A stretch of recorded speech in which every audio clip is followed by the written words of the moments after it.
Hello, everyone. My name is Emily Billow, and I'm the Older Adult Program Manager at the Seattle Public Library. And I just want to welcome you all to Civic Coffee Hour. This program is presented in conjunction with the library and also Age Friendly Seattle. We're going to get headsets for those who need interpretation here in just a few minutes. They're coming. But first I wanted to hand it over to Ella and see if she had any welcome before we get going. Welcome to High Point. We're excited to be one of the locations for Civic Coffee Hour again this year. Very grateful for Seattle Public Library and City of Seattle ADS. If you're joining us virtual, next time something's being hosted, come visit us in person. What you can't see is we have a room full of about, I think, 20 people of a wide variety of ethnic backgrounds connecting while they are watching this presentation. They're also doing crafts. I know I like to keep my hand busy. And there's delicious snacks. So if nothing else, come for the food, is what I always say. The next way to come, and you're welcome to enjoy, is December 10th in this location, which is the Neighborhood House building in West Seattle. We will be hosting Creative Chats. And Creative Chats happen the second Tuesday of the month, and we do a creative project, and we get a health resource. So please come and join us. Come visit the amazing community of High Point and meet the lovely people I get to engage every day. I'll pass it back to you. Thank you, Ella, and again, thank you to SHA High Point for hosting us. It's always great to be here and to be with all of you all. All right, well, we are running just a few minutes behind, so I'm going to hop into our introduction. So our moderator for today's panel is Sandy Fan. She's the program manager of the Community Transportation Navigators at HopeLink. So Sandy oversees the Community Transportation Navigators program, a peer-to-peer approach providing trusted transportation information and outreach education to hard-to-reach communities, encouraging community champions to utilize their network to ensure local communities receive culturally inclusive information and resources. Sandy studied public health at the University of Washington and is passionate in community service and inclusive engagement. With 3 years of experience on the HopeLink mobility management team, Sandy shares her experience with implementing a peer-to-peer program, education, outreach, training, and community collaboration. And with that, I'm going to hand it over to her, and we'll get the panel started. Thanks, Emily, for the introduction. And hi, everyone. How are you guys doing today? Good? Good. Okay. It's good, right? There's food here, so that's good. Thank you for having us. I want to provide introductions for Ohu Kane. Ohu works at HopeLink for the mobility management team, and she's the South King County Mobility Coordinator. And South King County is so big. It includes 18 different cities. Some you might be familiar with is Tukwila, Renton, Federal Way, maybe Des Moines. So she covers all that area, and she provides education about transportation to make sure people can go to where they need to go and learn about the challenges to make sure they know that they can use public transit to go to anywhere they want to go. And then I'm also happy to introduce Lilia Stickel today. She works at the Transportation Access Program for the Seattle Department of Transportation. And she also has a master's for social works degree and studied at University of Washington and has spent a lot of time in social service to make sure everyone has the resources that they need. And when she is not at work, she has 3 cats, 1 dog, and loves to go hiking, biking, and swimming, and is a very strong powerlifter. So I'll go ahead and get the conversation started with our lovely panel speakers today. So the first question that we wanted to check in with the team is, Ohu, can you provide us an overview of HopeLink and what the HopeLink mobility team does? Yeah, is anyone familiar with HopeLink? Okay, cool. So lots of us here know that HopeLink is a community action agency, nonprofit. So we do a bunch of different stuff. Sandy and I, we specifically work in the transportation department, but that's just a fraction of what we do. We do financial assistance. We have food markets in parts of East and North King County. We have housing shelters. We also have adult education programs, which include financial courses, employment courses, English learning courses. We also provide energy assistance. So we're really like a wraparound service agency, but our expertise is within our mobility management team within the transportation department. And our work is really rooted in advocacy and outreach and education about transportation resources and services, especially for vulnerable populations or groups who don't have easy access to transportation information. So that's low-income individuals, older adults, non-English speaking individuals, youth. So our work is really rooted in sharing those transportation resources and services and advocate for those groups. Does anyone have any questions about that? Okay. Thanks so much, Ohu, for providing the overview. I think we have one question. So I was listening, but I must have missed it. How do you just call HopeLink if you arrive? Is that it? So the question was, if you need a ride, do you just call HopeLink? So HopeLink has a few different transportation services. So we partner with King County Metro, and we're contracted to operate what we call the DART shuttle service, which you may have seen in certain parts of King County. And I don't want to get too much in the weeds of it, but we do operate the DART King County Metro shuttle service, which is a deviated fixed route bus service. And then we also are the broker for Medicaid transportation services to and from medical appointments. And I would love to dive more into that. Maybe we can talk one-on-one after. I do actually have some pamphlet information about all of these services. But yeah, you wouldn't necessarily call HopeLink for all transportation needs, but definitely some. Yeah. Thanks, Ohu, and thank you for the question. Any other questions that come up, please feel free to ask them. And then I wanted to check in with Lilia. Can you provide us an overview of the Seattle Department of Transportation and what you do in that role? Wait. I gotta go now. I think she has a question. Oh, sorry. She kept pointing at me, so I thought she was. I apologize because she said that someone else wanted to come too. No worries. Okay, well, as you all know, maybe you don't know, but our transit system in our city, in the county, is a little bit complex. So you've probably ridden the bus, which is a King County Metro operated system, or the light rail, which is a Sound Transit operated system. But the Seattle Department of Transportation is just a department in the city of Seattle.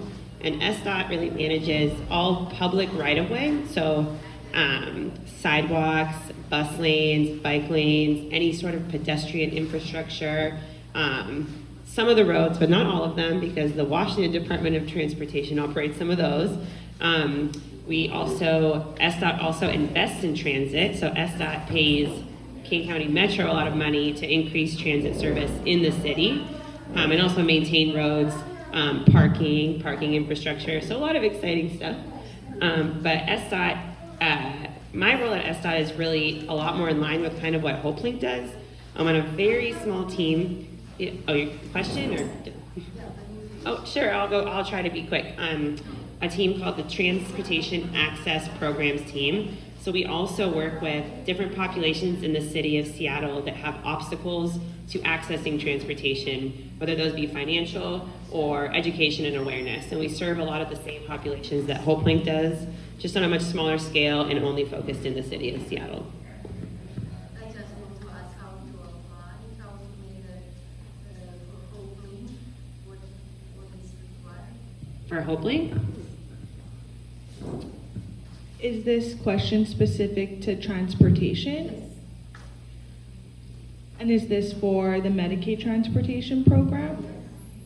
I do have some pamphlets in the back, it's gonna be on the right side over there. But there is, because they provide Medicaid transportation service in Snohomish and King County, there are two different phone numbers that you would call to make a ride reservation. And then there's a few different ways you can utilize the program depending on your mobility needs and maybe the distance from your medical appointment as well. So that pamphlet that was just handed to you, let's definitely talk about it after. I'd be happy to answer any questions and maybe show you the website that you can learn more about our Medicaid service. But in a nutshell, that's kind of what the Medicaid transportation program is. Yeah.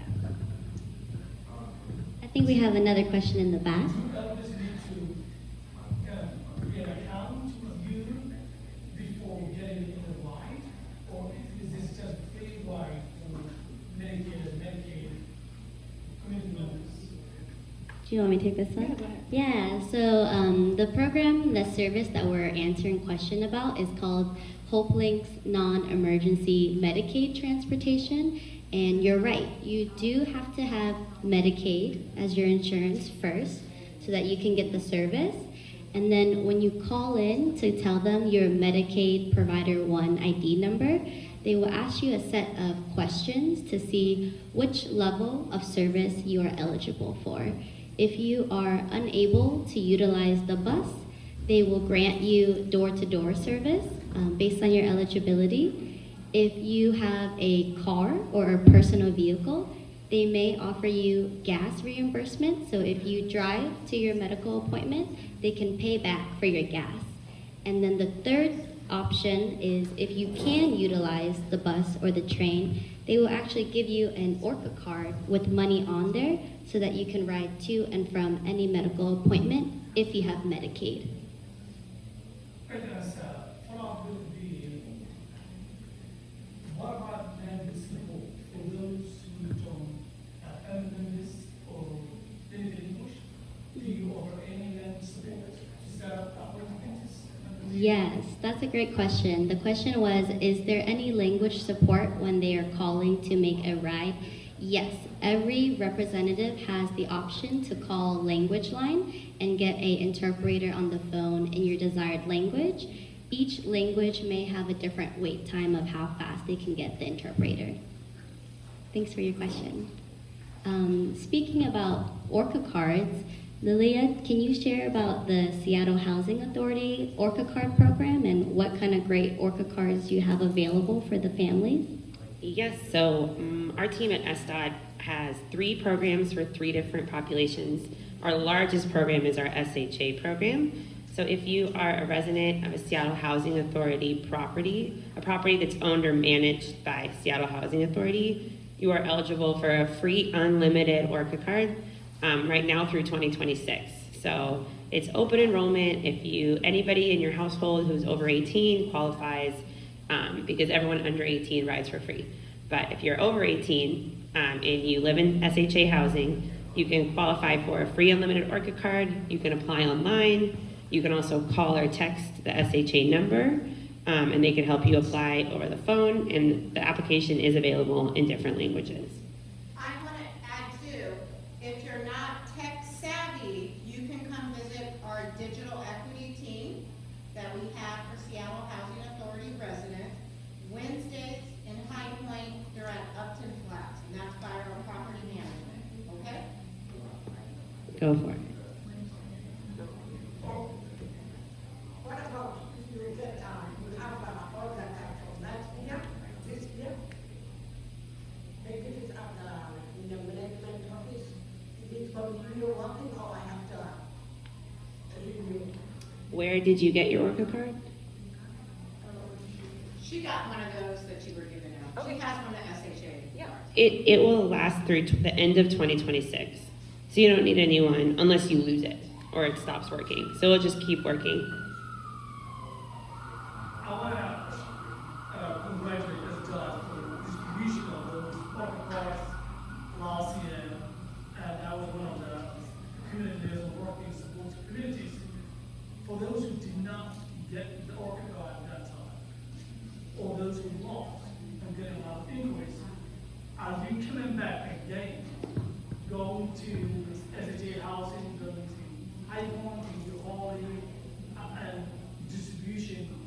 vain again because that was amazing.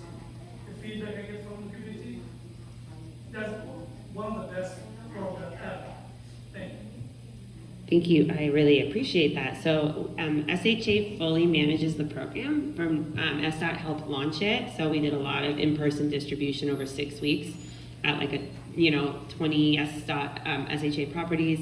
But SHA has a team that works on that program now. So we fund that program and support it financially, but it's completely run by SHA.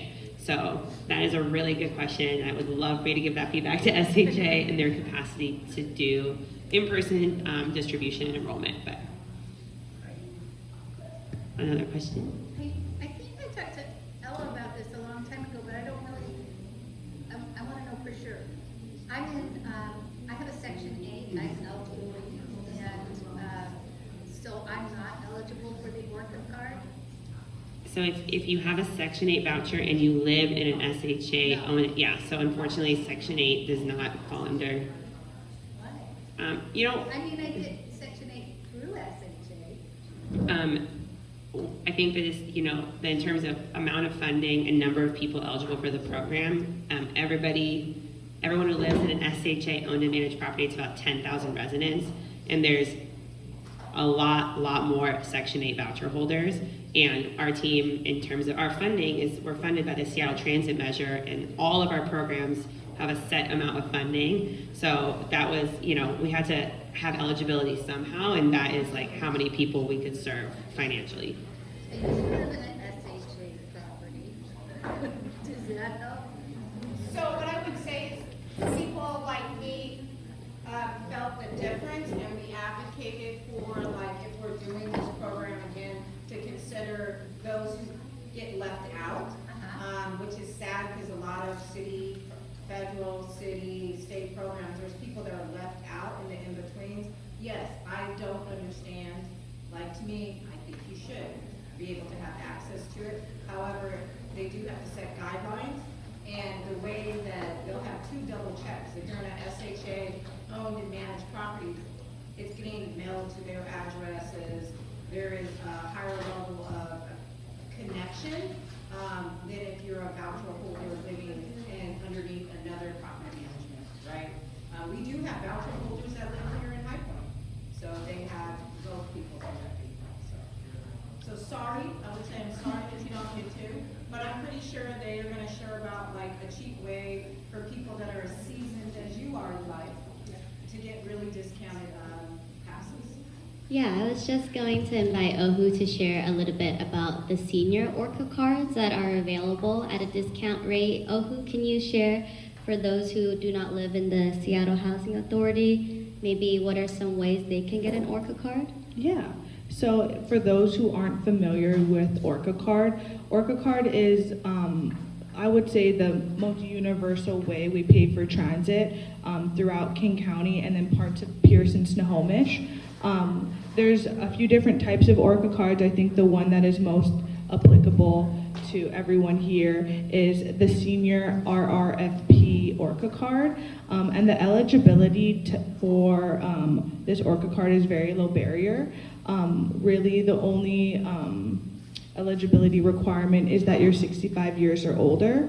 And there's a few different ways you can apply for this Orca card. You can go in person, which may be hard for some folks because the main location is in Seattle. However, you also have online options as well, which I encourage if technology isn't a huge barrier for you, because all you have to do is upload a picture of some kind of government-issued ID, so that can be an expired driver's license, a state ID, a birth certificate, anything with your first and last name and your birth date. So it's a great program, and most importantly, it reduces the cost of public transportation to just $1. So you can ride the bus system, the Link Light Rail, the streetcar, and then alternative modes of transportation as well. Thank you so much, Ohu, for sharing how to get more Orca cards for the community members. I know there's another question up here. Can we take your question first? Yeah, that's for non-medical transportation. Does Link offer, like, people are going to senior centers or, some sort of social connectivity enhancing programs? Is that, I know it's not considered a medical transportation, is there another form of door-to-door that folks can reach out to? So HopeLink, we don't specifically provide that form of transportation, but we do promote other transportation programs that do provide that type of door-to-door service to and from community centers, social events, stuff like that, yeah. But we, HopeLink ourselves, we don't provide that transportation service. Can I also add to Ohu's answer? In the back table, Ohu has brought a lot of different transportation resource materials. Each one has specific eligibilities that can also serve different parts of the areas that people might live in. So one that comes to mind that Ohu was sharing is Hide Shuttle. Hide Shuttle is a free shuttle program for anyone who is 55 years or older, or anyone, exactly that flyer in the back, or anyone that is experiencing a disability. Hide Shuttle operates in a lot of different neighborhoods, and they can take you from door to door within that same zip code, and it's for free. You do have to book to reserve the ride in advance, either on the phone with language support or online if you would like to use the digital support too. And then the second question in the back. Thank you so much for the great information. In terms of, I know you as Doug and Holding, but I know you're familiar with or collaborate with Finger Metro. Can you say anything about Metro? Yes, MetroFlex is it is not free, but you can use your Orca card to pay for it. So if you have a senior card, it's a $1 service. Unfortunately, I only brought Somali flyers and like 2 Vietnamese flyers, but I could help get access to more languages.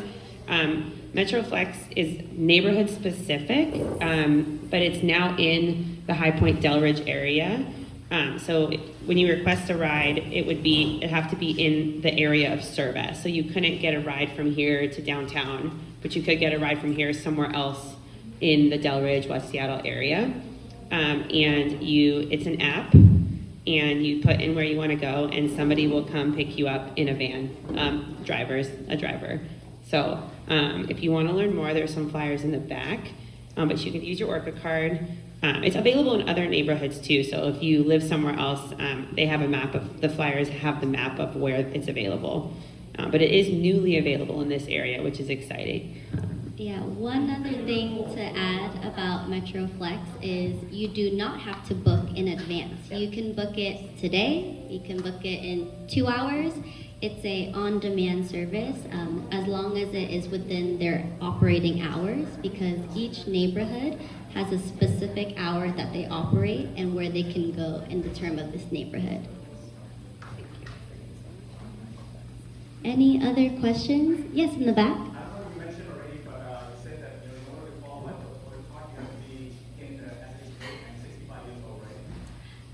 We can clarify that. So the first part is if you live in Seattle Housing Authority, SHA, you can get a unlimited Orca card through SHA in different ways. You can either apply online, you can text them, or go in person.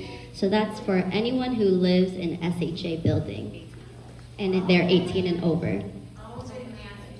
If you do not live in SHA building, there are different Orca cards that are available based on each person. We have a senior card that King County Metro offers, and you can apply for that if you are 65 years and older to get the Orca card to ride at $1. If you are not a senior, there are other types of Orca cards that you can get. We have a list of the brochures in the back, but if you are low income, you can get Orca Lift, which allows you to also ride at $1. If you are experiencing a disability, you can get a disability card that also rides at $1. If you are 18 and younger, you can get a youth Orca card that you can ride for free. And if you are the average adult, 19 to 64, we have a regular adult Orca card, which rides at $2.75. Any other questions from the audience before we move on to the panel questions? Okay, thank you everyone for your questions. Keep them coming, but I have one that I really want to know from Lilia and Ohu. When you guys ride public transportation, which one is your favorite and why? I live in the Seattle area and I love to take the Link Light Rail. The first time I ever went on it, I think, was in 2012, and I'm from Hawaii, so we don't have that type of transportation there, and I thought it was so cool, and the way you are connected so easily throughout the city, and it connects to other different types of transportation, like the bus system, the streetcar system. I think it's very fun. It really showed me when I came up here for school that I didn't need a car. And it also helped with my sense of direction. So I love the Link Light Rail. I actually love the bus. I grew up in Seattle and I've lived here since 1991. And the Link Light Rail didn't go, we've expanded a lot since then, but the bus is reliable. There's so many options. If you miss your bus and you have the ability, you can walk to a different bus stop and catch a different bus. And I love not driving and reading my books on the bus. So I actually prefer bus or bike to transportation. Thanks everyone for sharing your answers.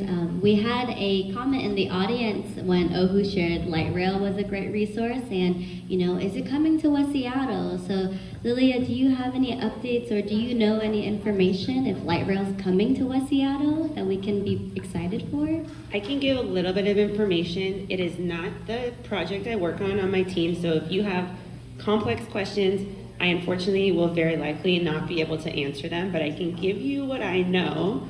So the Sound Transit Board approved the West Seattle Link extension, and it's scheduled to open in 2032. Sound Transit in the past has pushed back the dates, so that is probably the earliest that it would open, 2032. It would be a third Link Light Rail line. So right now, the biggest one is the one that goes from Linwood to Ingle Lake. That's the 1 line. The 2 line is open in just Bellevue. It's not connected yet. So in 2032, they scheduled to open the West Seattle Link extension. It would be 3 stops in West Seattle, Alaskan Way, Avalon, and in North Delridge. So there wouldn't be a stop in High Point, but what you can expect that SDOT would do, at least that I know, is that they would work on sidewalks, streets, and connections to the Link Light Rail to make it safer for people walking or biking, getting to the light rail, getting to bus stops to get you to the light rail. And it would remain its own line connected in Soto until Sound Transit opens the Ballard Link extension scheduled for 2039. That is what I know. If you ask a question, I can try, but that's really mostly what I know. Thank you so much, Lilia, for that information. I've also heard the Link Light Rail is also planning to extend into Federal Way a little bit sooner, something you guys can get excited for. They're anticipating 2025, 2026 for the Link Light Rail to go all the way south to Federal Way. So it's very exciting to hear as well. One of the other things that we wanted to learn from you guys is what type of travel training do you provide? Ohu, I know HopeLink provides a lot of travel training. Can you share maybe a couple of different ways that people can learn about transportation more from HopeLink? Yeah, so Emily Billows here, she's been a great partner with us in promoting our different programs. I want to highlight 2 major programs. One program we call Getting Around Puget Sound, and then the acronym for it is GAPS program. I'll try not to use that acronym, but really that program is a lot of resource sharing. So something like this, how we have a bunch of different paper material information about different transportation resources and services. So you can find me at resource fairs. you can find me in more informal areas, maybe in the lobby of a senior center where I'm providing more one-on-one transportation support. I've also done something with Emily with another group of seniors where we just sat around a table and they asked me questions about transportation. So what's really great about all of our transportation outreach programs is we really try and make it fit the client's needs, and it's very easy to change. Another program we call public transit orientations. So that program is really geared towards taking individuals out and learning how to ride public transit. So that includes taking the bus, the Link Light Rail. Some of us have taken groups on the water taxi.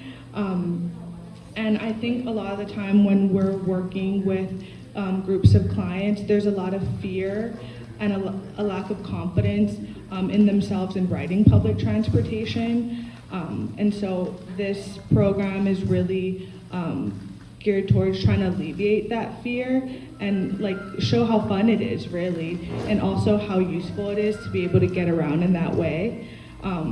So I think public transit orientations is my favorite because it's a really hands-on approach in how to navigate our public transit system. Thanks, Ahu. That sounds so fun, going on the water taxi with some friends.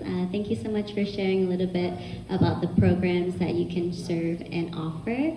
As we close out for our presentation today, I wanted to ask Lilia and Ohu, what's one takeaway you want to leave with everyone here regarding access to transportation? I think as time goes on, everything is becoming more digital and pushed on the technology side.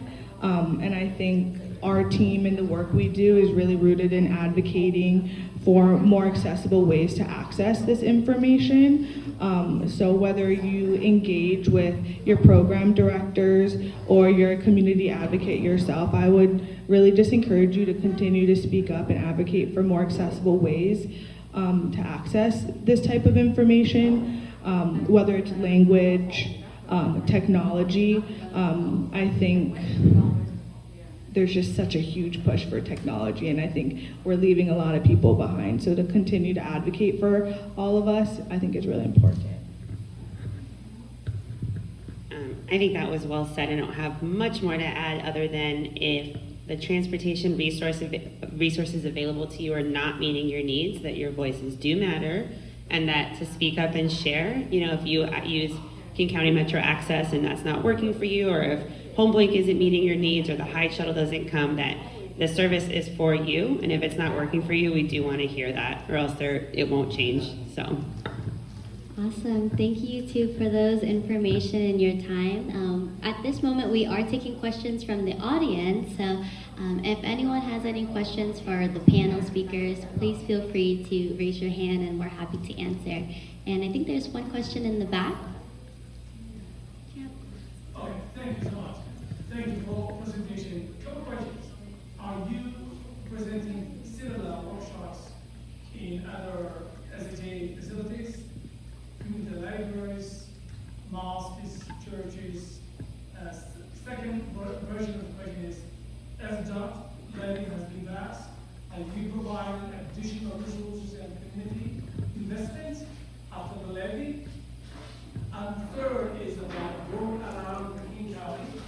Can they take advantage of using the public card to take bids, like when we make no airline, outside of yeah. The first question was revolved around if we are hosting other opportunities and presentations like this to other Seattle Housing Authority buildings. I think that is something that the SHA team can explore, and if they ever want to invite anyone from the HomeBlink mobility team, or if they want to invite SDOT, who provides the funding, I think we'd be happy to also share and provide this similar presentation at other facilities. If they want to reach a larger crowd, maybe it's something we can explore virtually, so multiple housing can also be involved at that conversation and that presentation. The second question is about the Seattle levy, so I'll pass that to Lilia.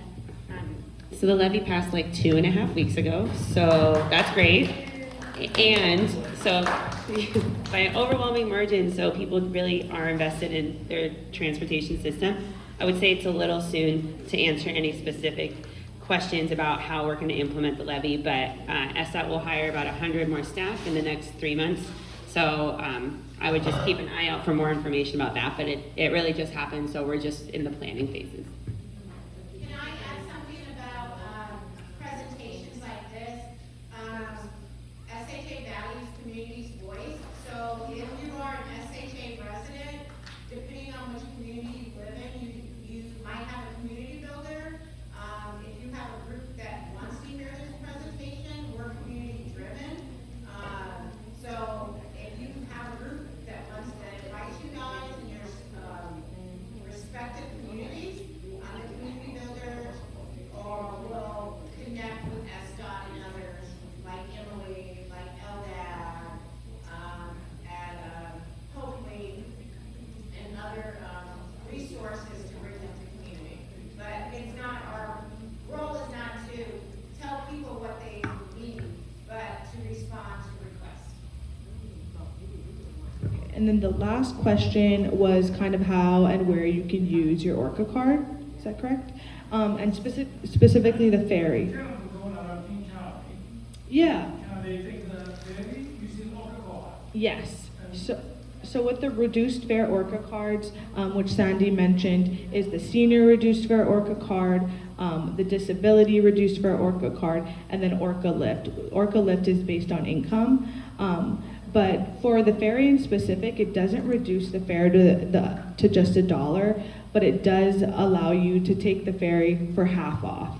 And that allows you to go to different islands, like Bainbridge, Vashon Island, other islands as well that I can't think of.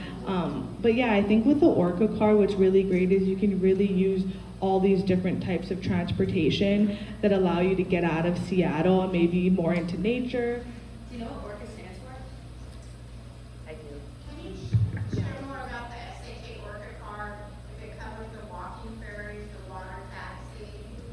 The SHA Orca card covers the water taxi, but not the ferry. It's not a reduced fare card, it's just like a full fare card that SDOT covers, so it doesn't offer the same ferry discount as a regional reduced fare card or Orca Lift card. Even the walk-on ferries? Walk-on is good. Water taxi and any walk-on ferry is eligible. Okay. Yeah. Because I'm like, I sort But not the ferry. And then I think Orca stands for one regional card for all.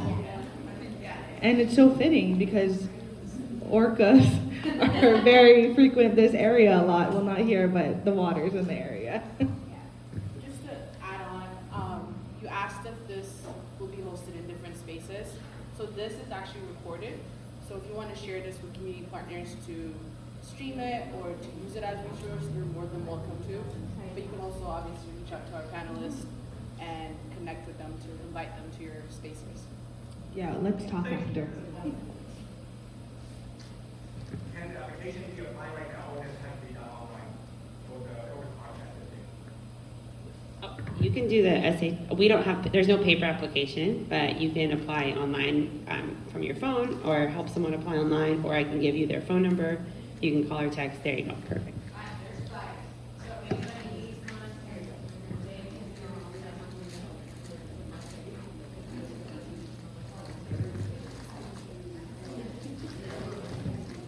Are there any other questions from the crowd or the audience that they would like to ask our panelists before we pass it back to Emily?